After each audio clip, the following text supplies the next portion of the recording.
Carta do apóstolo Pedro, capítulo de número 4. Primeira carta do apóstolo Pedro, capítulo de número 4. Nós leremos, meus irmãos, a partir do versículo de número 12.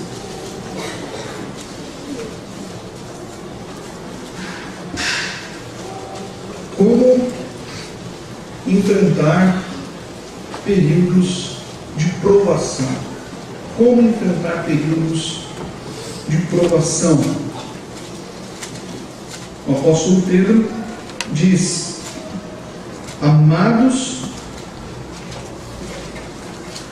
não estranheis o fogo ardente que surge no meio de vós, destinado a provar-vos, como se alguma coisa extraordinária estivesse acontecendo.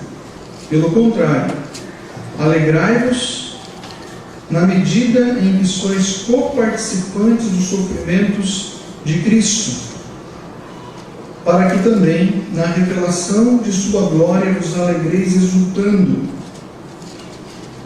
Se pelo nome de Cristo sois injuriados, bem-aventurados sois, porque sobre vós repousa o Espírito da glória e de Deus.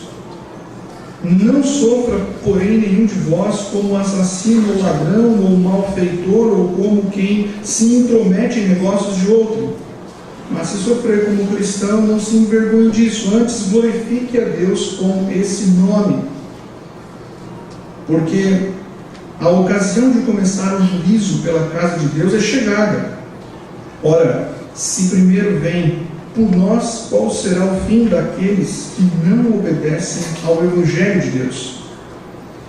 E se é com dificuldade que o justo é salvo, onde vai comparecer o ímpio? Sim, o pecador. Por isso, também os que sofrem segundo a vontade de Deus, encomendem a sua alma ao fiel Criador na prática do bem. Até aí, meus irmãos.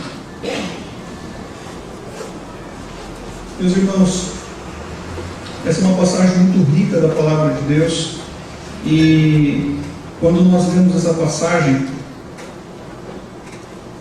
estou tentando encontrar um lugar para colocar aqui, já achei. Quando nós lemos essa passagem, encontramos realmente consolo e conforto para o nosso coração. Parece que o cristianismo ofertado na sociedade moderna é um cristianismo assim muito ralo. É um cristianismo que distorce a verdade do Evangelho. É um cristianismo que ignora a possibilidade do cristão enfrentar, por exemplo, uma provação ou um sofrimento. Quando nós lemos o livro de Atos, percebemos que na igreja primitiva, meus irmãos, as provações, as perseguições, elas eram intensas, e elas não eram consideradas incomuns ou surpreendentes. Aliás, surpreendente era não passar por provação. Eles passavam por intensas provações, e como era difícil para aquela igreja, mas era uma igreja que perseverava. Agora, hoje, as provações elas são vistas como maldições ou como ação do diabo. E parece que tudo é ação do diabo. Se o pneu do seu carro furou, é ação do diabo. Isso é um problema, porque é uma distorção daquilo que a Escritura diz.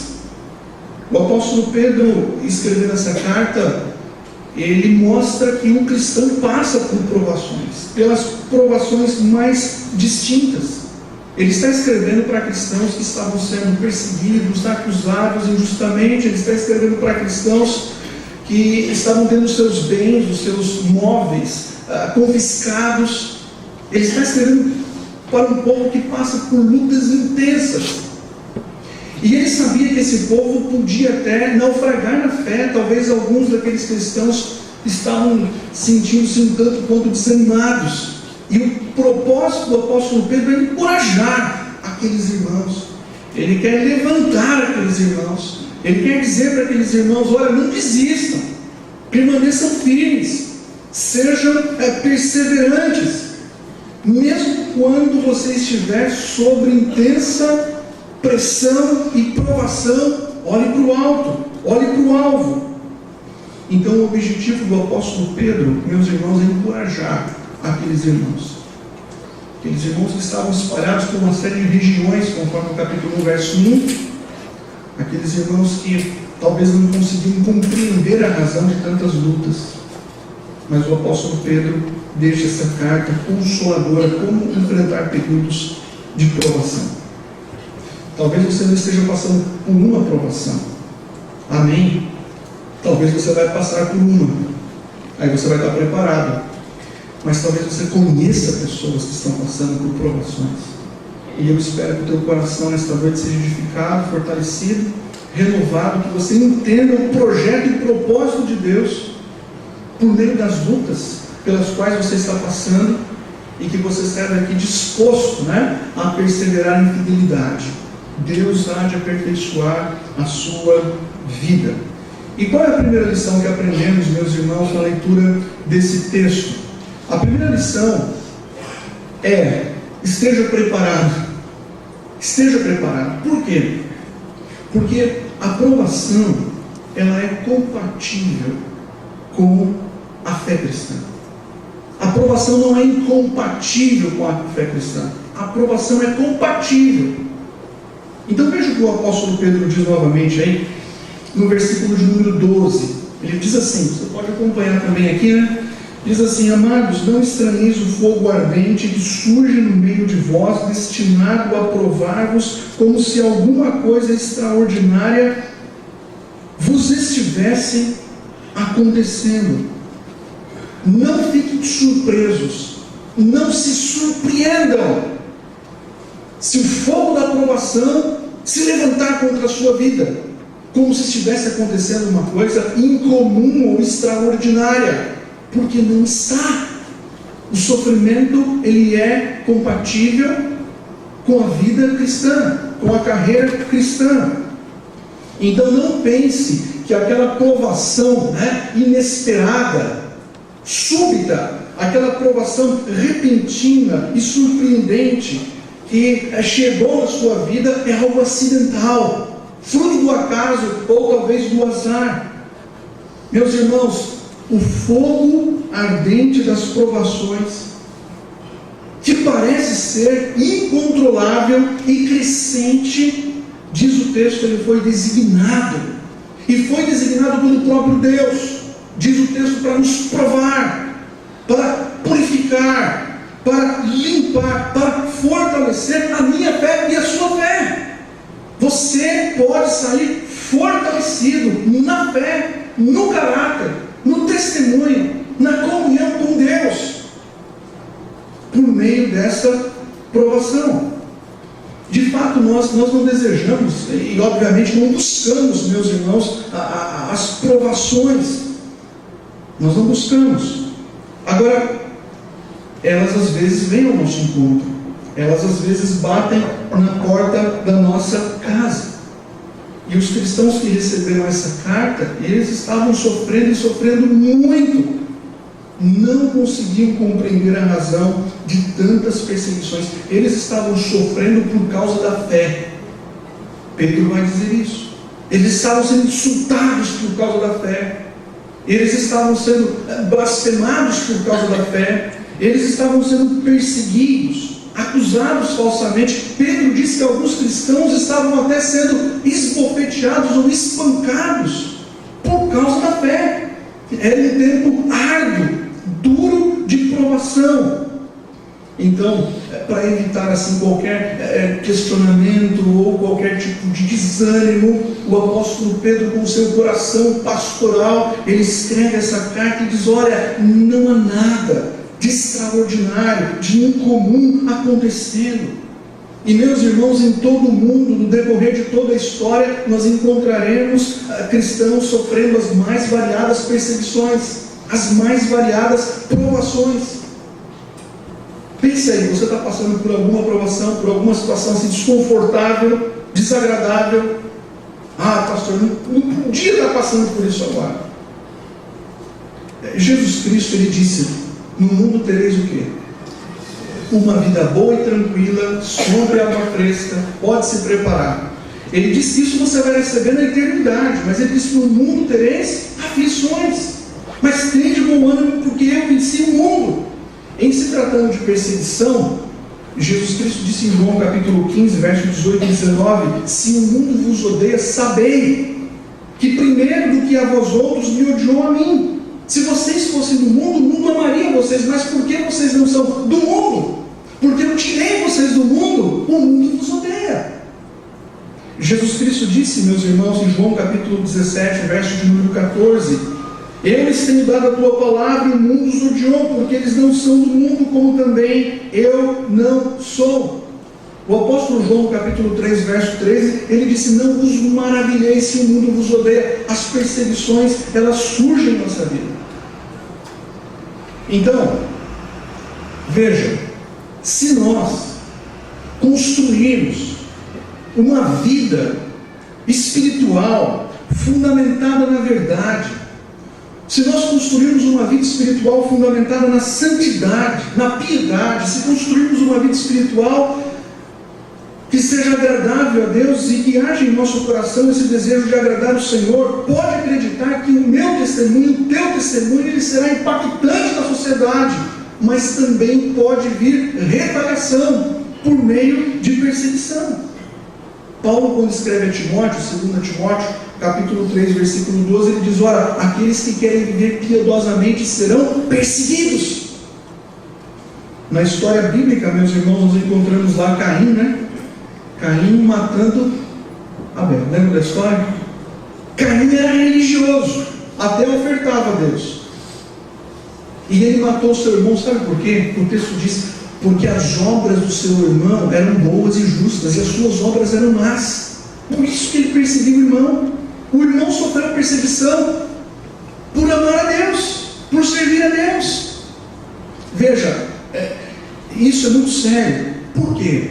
Porque se a tua religiosidade, e você pode ter uma religiosidade externa muito boa, se a tua religiosidade não revela o caráter de Cristo, se a tua religiosidade não revela aquele santo ódio contra o pecado, se a tua religiosidade não revela a ética e a moral do reino, se a tua religiosidade ela despreza ou faz pouco caso da santidade, se a tua religiosidade não é uma religiosidade assim que defende, né, a exclusividade da fé cristã, se a tua religiosidade é aquela religiosidade que abraça o universalismo, né?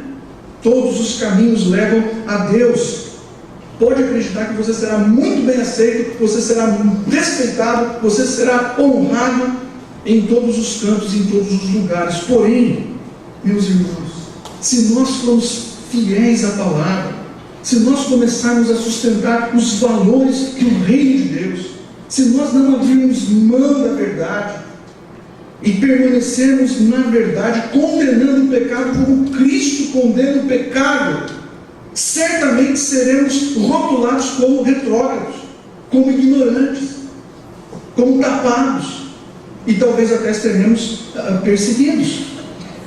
Nós, meus irmãos, como eu disse, não desejamos e nem buscamos as provações, mas naturalmente esse fogo ardente pode surgir. As provações podem bater na porta lá da nossa casa. Se você já entregou a sua vida a Cristo, eu espero que você tenha feito isso, você tenha já depositado a sua fé na obra de Jesus Cristo. Se você não fez, faça isso hoje. Confie nele como seu único e suficiente Salvador. Se você já confia em Cristo como seu único e suficiente Salvador, e você está vivendo um tempo difícil, talvez você fale: pastor, eu não estou passando por perseguição, mas eu estou passando por momentos tensos da minha vida. Eu estou vivendo um período assim que as provações estão sendo incompreensíveis, eu não consigo compreender a razão dessas provações, são muito dolorosas. Parece que densas nuvens estão repousando sobre a minha vida, eu não consigo compreender. E você está aqui nesta noite falando: o que Deus tem para me dizer? Deus está dizendo por meio da sua palavra: não se surpreenda, como se algo extraordinário e incomum estivesse acontecendo contigo. Lembre-se que a sua vida ela é vivida diante desse guarda-chuva da soberania, da graça, do amor, da bondade de Deus. O teu Deus, mesmo em tempos de sofrimento e dor, continua sendo um Deus providente. Ele continua sendo aquele que supre as tuas necessidades. Esse Deus maravilhoso também é aquele que te prova. E a providência dele é revelada tanto no sossego quanto também por meio da aprovação, porque na aprovação, meus irmãos, somos renovados na fé, somos aperfeiçoados no caráter. O fogo das provações, ele é útil. Então esteja preparado. Por quê? Porque as provações, elas são compatíveis com a fé cristã. Faz parte. Qual é o segundo ensino? Volte o seu olhar novamente para a Escritura. E eu quero repetir aqui, meus irmãos, o versículo de número 12. Ele diz assim no finalzinho do texto que esta provação, diz assim, destinado a provar-vos. O fogo estranho, a provação, ela tem um propósito, provar, destinado a provar-vos. E o segundo ensino é, seja consciente, sabe por quê? Porque a provação, ela é pedagógica. E esse é o segundo ensino. A provação é pedagógica. Você fala assim, pastor, você não tem um outro mestre para me ensinar, não? Será que não tem um outro pedagogo para me ensinar? Porque ninguém quer ser ensinado por meio da aprovação, mas a aprovação ela é pedagógica, meus irmãos. O fogo ardente das provações que surge espontaneamente ali, aos nossos olhos. Veja o que Pedro diz: esse fogo ele faz parte do desígnio, faz parte do projeto de Deus.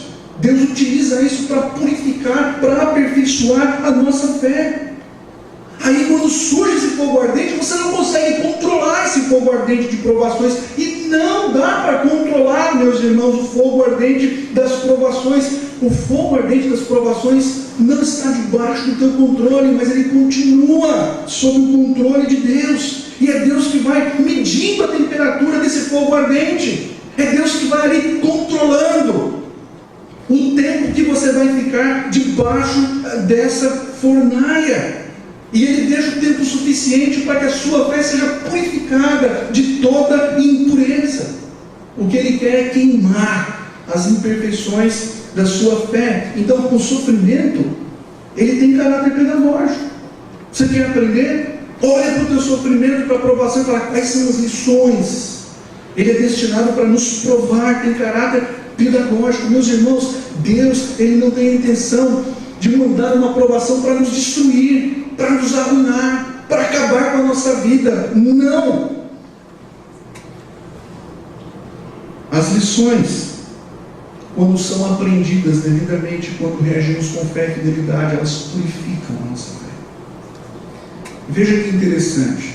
1 Pedro capítulo 1, olha na sua Bíblia, versículos 6 e 7.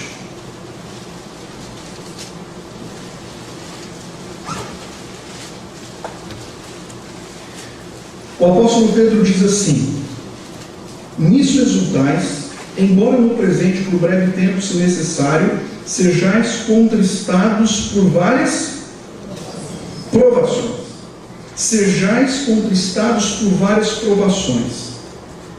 Nisto exultais. Veja que ao mesmo tempo em que você é contristado, você exulta, para que, uma vez confirmado o valor da vossa fé, muito mais preciosa, ou seja, a vossa fé, do que o ouro perecível, mesmo apurado por fogo, redunde em louvor, glória e honra na revelação de Jesus Cristo. O que Pedro diz aqui?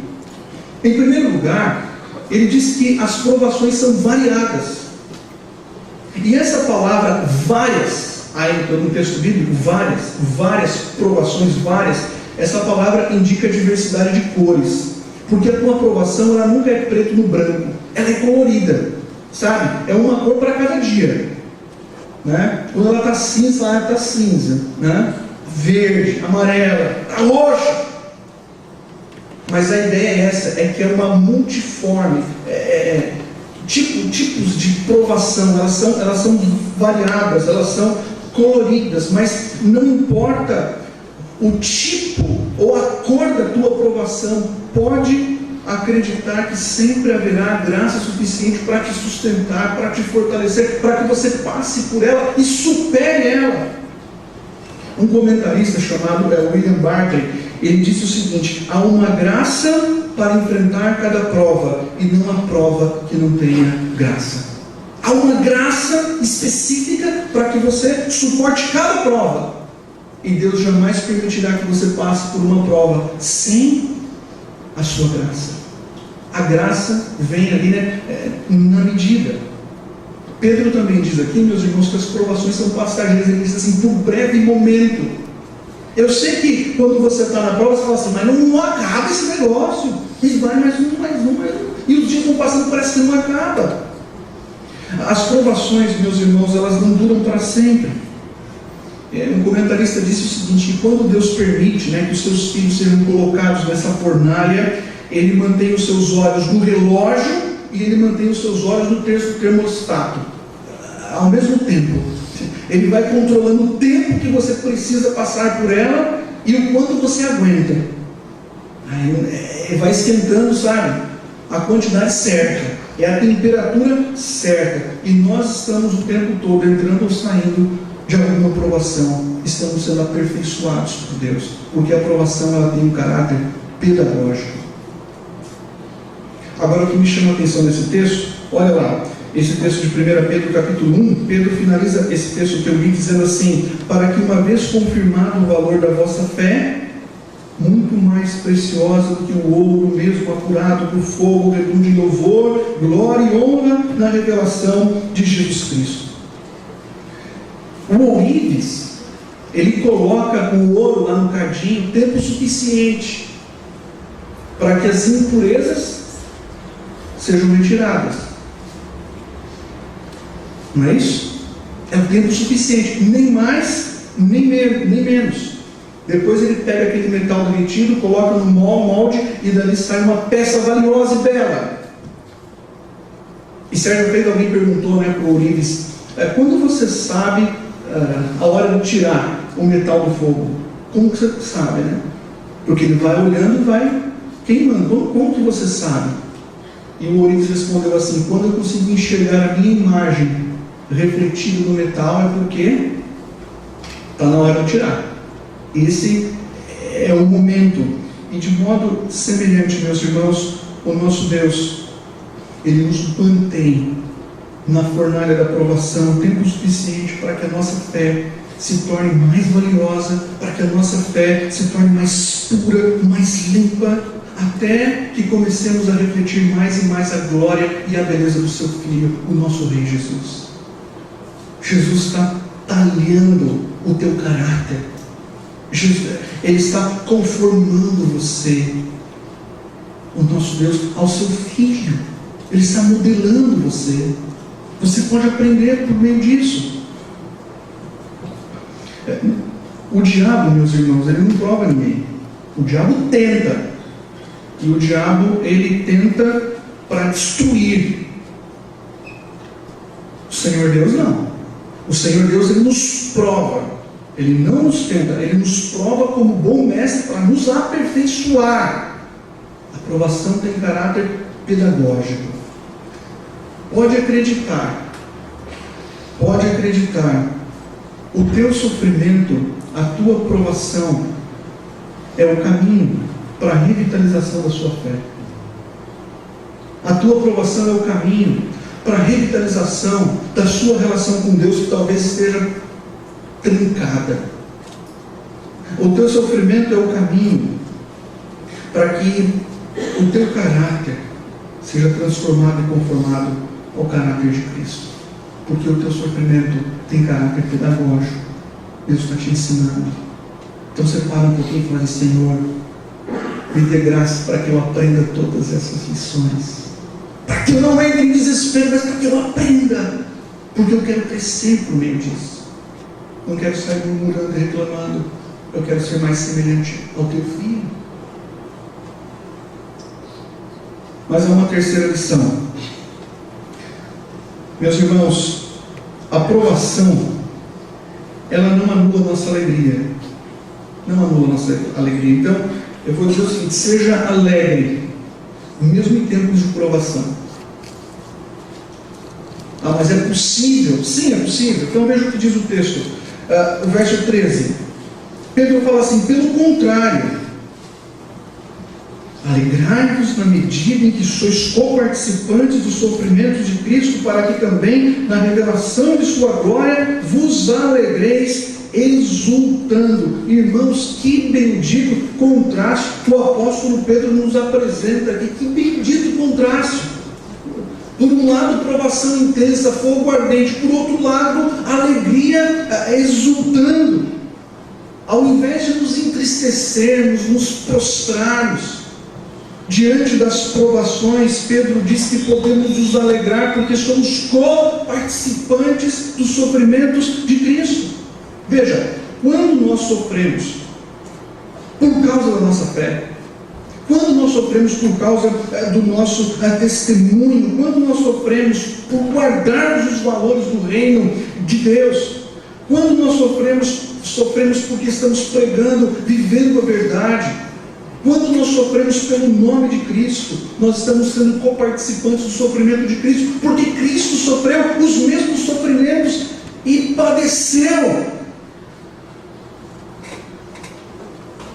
Talvez você fala assim: pastor, mas o meu sofrimento, a minha provação, ela não é fruto de perseguição. Eu estou passando por uma provação, mas eu sei que não é por conta da fé. Não é porque eu estou assim, sendo perseguido por causa da minha fé. E você fala assim: mas eu estou passando por um período de luta intensa. Talvez o seu sofrimento não seja fruto de uma perseguição, mas talvez o seu sofrimento seja fruto de uma enfermidade. Talvez seja fruto de um problema financeiro. Talvez seja fruto de um problema relacional. Está trincado, está quebrado, está distante. Talvez seja fruto de uma rejeição. Você foi rejeitado, passou por um período complicado, e isso é difícil. Aí você fala assim: pastor, eu posso me alegrar mesmo nessas circunstâncias, situações? Sim, você pode se alegrar. E por que você pode se alegrar? Você pode se alegrar porque Deus diz que você não está sozinho. Você pode se alegrar porque você desfruta da companhia graciosa, gloriosa, santa, bondosa do Senhor Deus. Ele está contigo o tempo todo. Meus irmãos,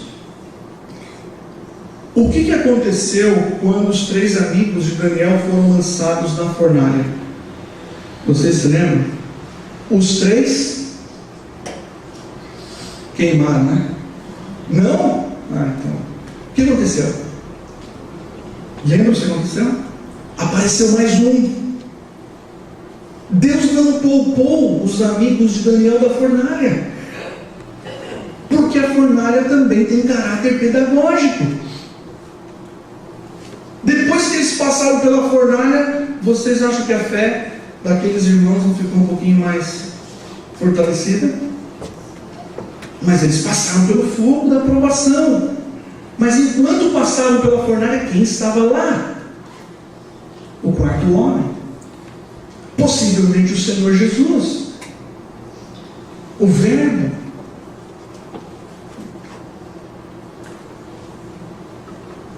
Cristo, Ele não te deixa só na fornalha da aflição, porque o Senhor Jesus Cristo, como nós ouvimos pelo coral, Jesus Cristo, Ele estende a sua mão e nos segura quando passamos pelo vale da sombra da morte. Ele nos sustenta, meus irmãos, quando passamos por aquelas tempestades das perdas, e a provação pela qual você está passando, ela não vai roubar a tua alegria, porque você não está só. E as minhas dores, pastor, as suas dores devem te fazer lembrar das dores de Cristo e o que Ele passou por você lá na cruz.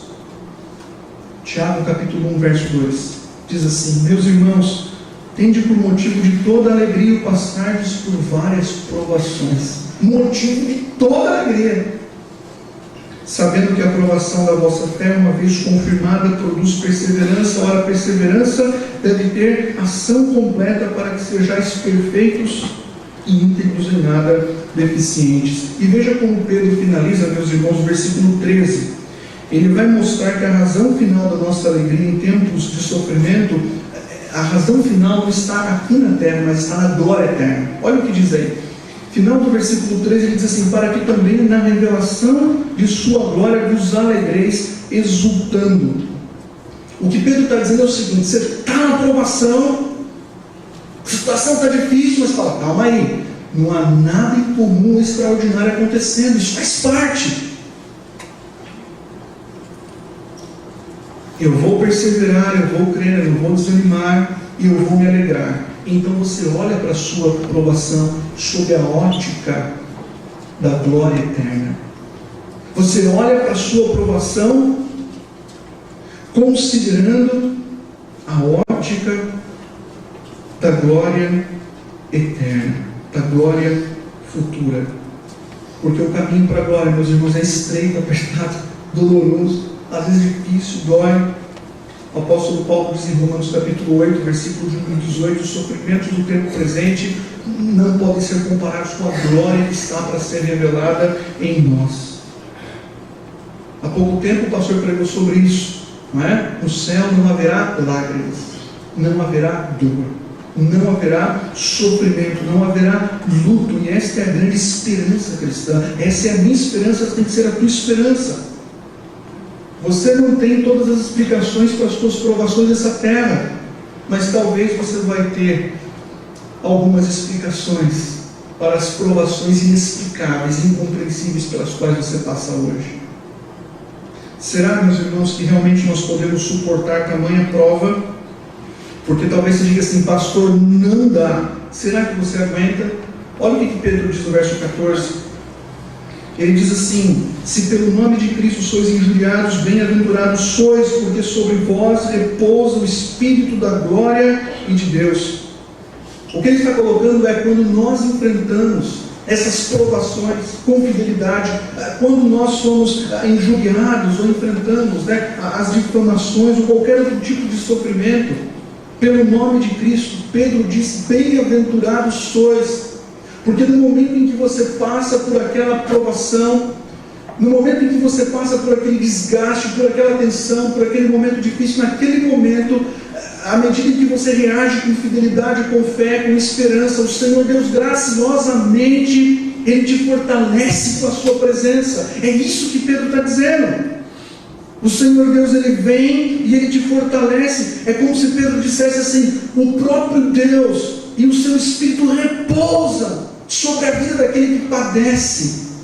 E esse poder de Deus nos confere força e resistência.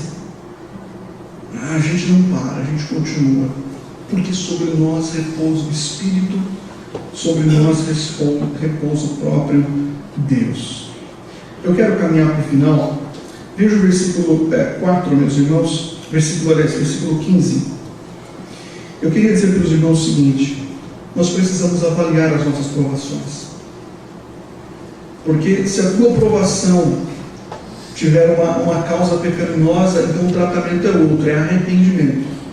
Veja o que Pedro diz. E aqui o conselho seria: seja atencioso e avalie a causa do teu sofrimento. Diz assim o verso 15: não sofra, porém, nenhum de vós como assassino, ladrão, malfeitor, ou como quem se intromete em negócios de outrem, mas se sofrer como cristão, não se envergonhe disso, antes glorifique a Deus com esse nome.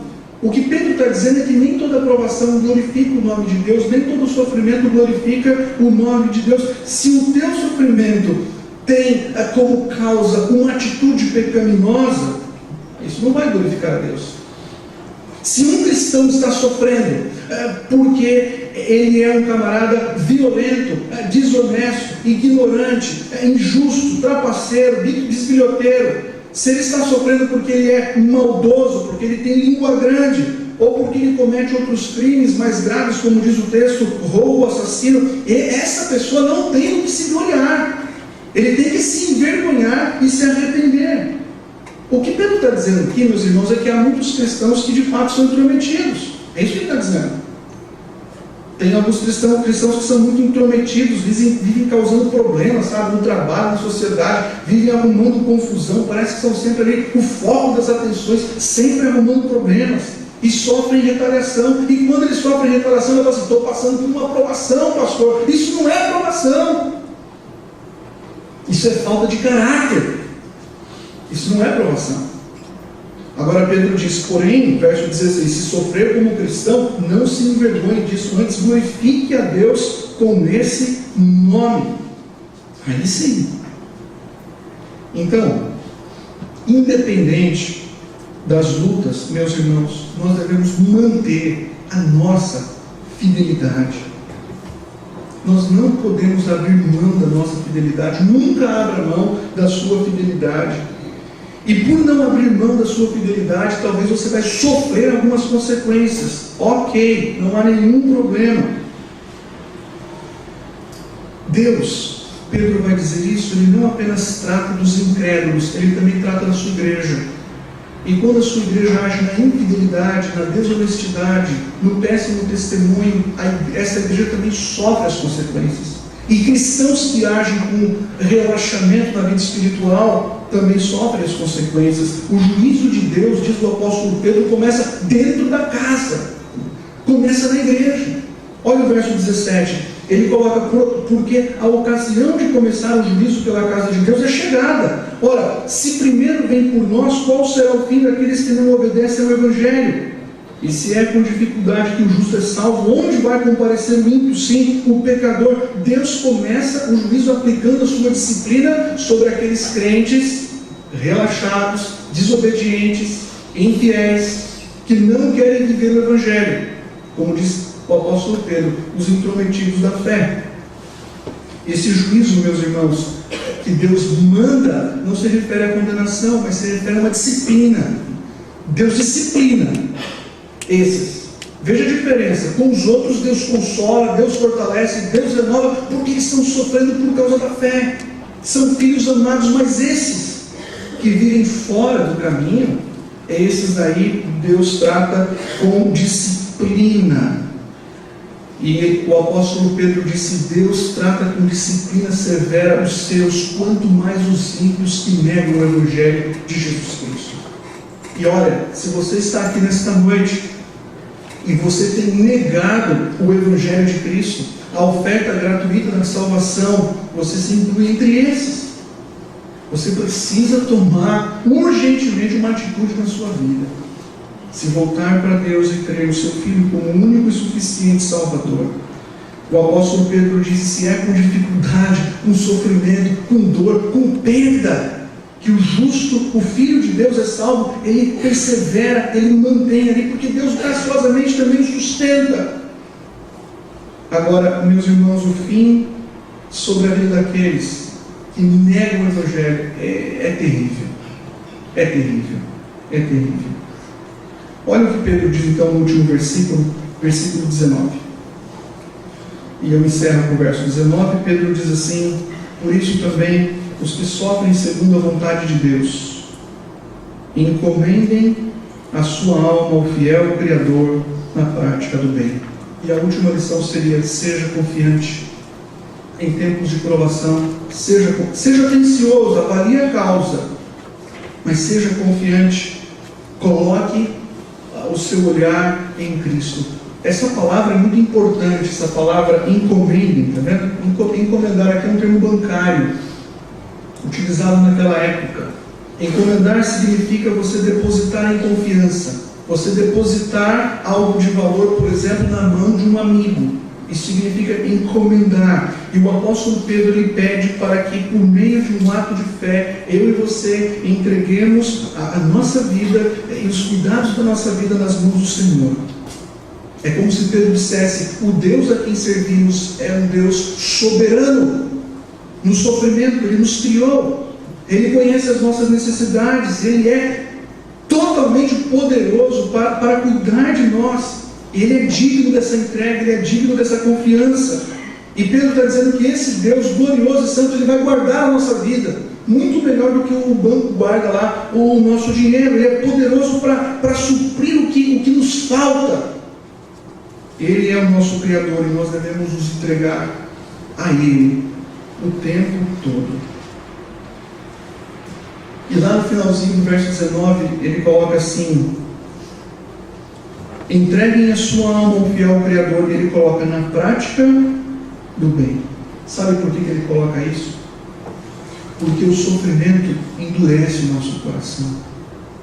Às vezes a provação deixa o nosso coração amargo, ressentido, pesaroso, e nós deixamos de praticar o bem por conta das provações.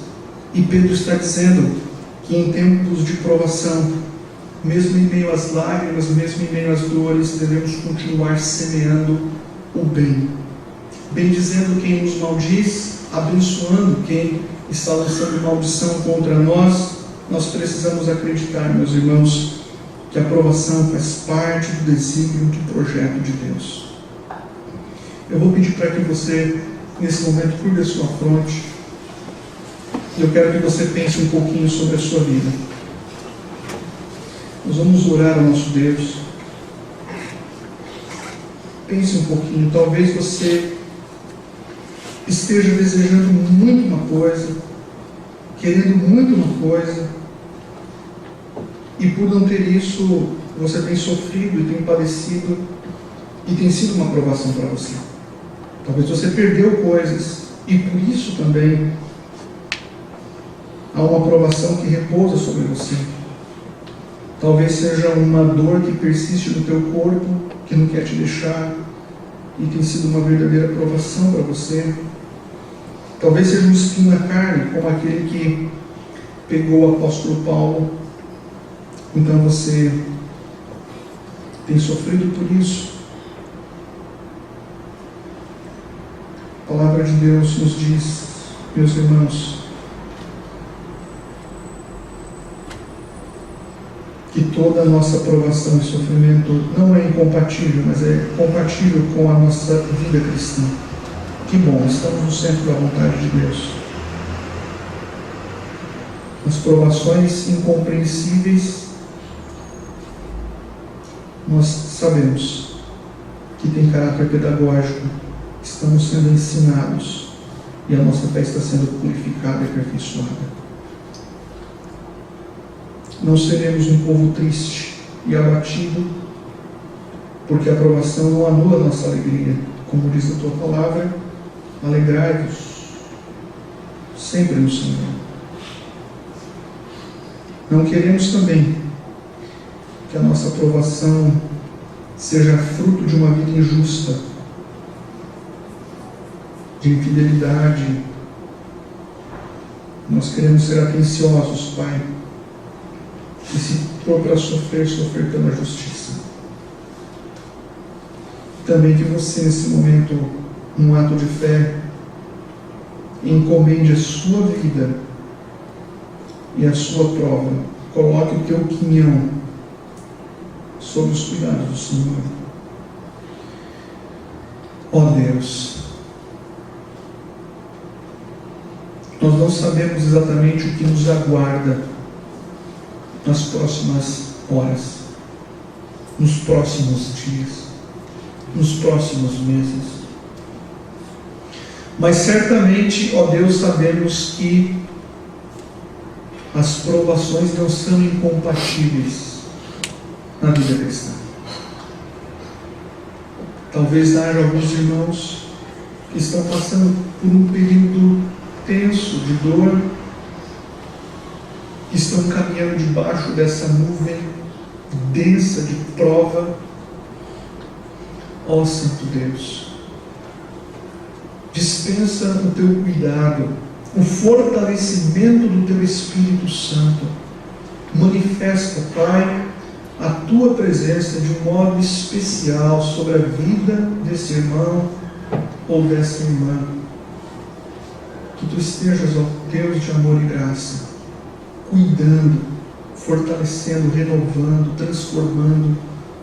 Ó Santo Deus, que todos nós que estamos aqui nesta noite sejamos aperfeiçoados no caráter e na fé. Não há nada melhor do que se parecer com Cristo. E se for necessário sofrimento e prova para sermos conformados com Cristo, Pai, louvado seja o teu nome. Sabemos que todas as coisas cooperam para o bem. Não estamos sós, mesmo na fornalha da provação, o Senhor se faz presente. Podemos nos alegrar em Ti, por aquilo que o Senhor já reservou para nós na glória eterna. Essa esperança, Pai, pode encher o nosso coração de alegria no tempo presente. Anima o coração dos desanimados, Pai, e os renova nesta noite pelo Teu poder. É o que lhe pedimos em nome de Jesus. Amém. Nós vamos ouvir o coral.